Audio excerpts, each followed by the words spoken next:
Europe 1, 5h, 7h, Mathieu Noël.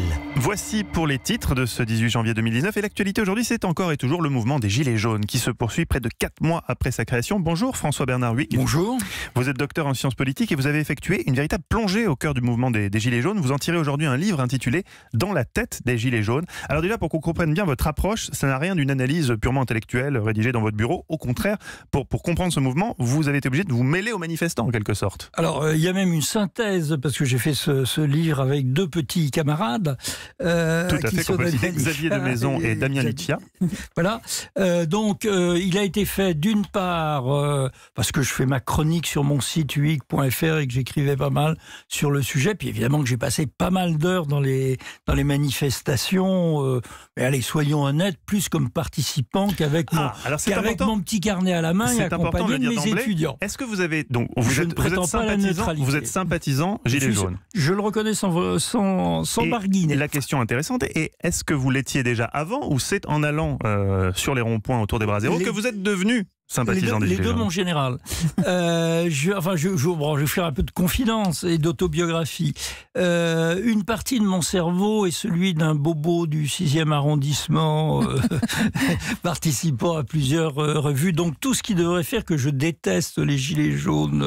Pas forcément les détester, mais qu'en tout cas vous ne les compreniez pas. Mais l'autre partie de mon cerveau vit la moitié du temps en Charente, dans un tout petit village, ex-village ouvrier, qui a perdu son usine, tiens je le dis pour ceux qui l'écoutent, Villognon, bonjour les amis, et que là c'est vraiment un village de Gilets jaunes, ce sont ces gens pour qui le prix du fioul est évidemment. Et il y a cette dichotomie que je vois aussi entre Paris et la province. En province, tout le monde a son petit gilet jaune dans la voiture, enfin beaucoup de monde. Si on comptait le nombre de voitures avec un petit gilet jaune pour montrer qu'ils sont sympathisants, c'est vraiment la grande différence. Ça s'explique très bien, il y a des livres du sociologue Guillet qui expliquent très bien qu'il y a une rupture entre je vais faire très très simple, entre une France centrale, des grandes métropoles qui profitent de la mobilisation, qui est diplômée, qui bouge, etc. Et puis une France enracinée, périphérique, invisible, à laquelle on ne s'intéresse pas tellement, parce qu'on s'intéresse aux banlieues et pas aux petits villages, enfin, en simplifiant bien sûr. Dans votre livre, très intéressant, l'étude du vocabulaire des Gilets jaunes. Quel est le top 5 des termes les plus usités par les Gilets jaunes? Alors, on peut le dire de deux manières, à la fois par ce que j'ai recueilli par cette observation participante, peut-être pas très scientifique, et ce que mes petits camarades ont cherché sur les réseaux sociaux en voyant les mots les plus usuels. Alors, globalement, moi le mot que j'ai le plus entendu, c'était mépris. On nous méprise, on n'est pas des cons, nous sommes des citoyens, nous sommes le peuple. Donc, c'est ça qui a été le moteur de cette révolte. Voilà, et je dis que c'est une révolte de l'honneur. L'honneur, c'est de ne pas vouloir être diminué, humilié, déconsidéré. Alors, plus scientifiquement, je dirais le travail de mes petits camarades, on voit, si on suit sur Facebook les commentaires des médias, que les gens parlent très très peu essence, fuel, niveau de vie, etc. Et ils s'auto-désignent tout le temps fièrement les Gilets jaunes. Nous sommes les Gilets jaunes. Ils parlent de la durée. Les thèmes qui viennent, c'est gouvernement, démission, Macron, pouvoir, peuple, nation. Donc il y a un discours politique qui vient immédiatement. Alors politique en quel sens ? On va dire, oui, il y a des gens d'extrême droite, il y a des gens d'extrême gauche, il y a des fantaisistes qui croient des théories complotistes. C'est vrai. D'ailleurs, si vous faites... Il y a tout, il y a probablement aussi des pédophiles et des alcooliques. Statistiquement, c'est obligatoire. Mais ce qui est fantastique là-dedans, c'est A, on ne veut plus être humilié, et B, nous sommes le peuple.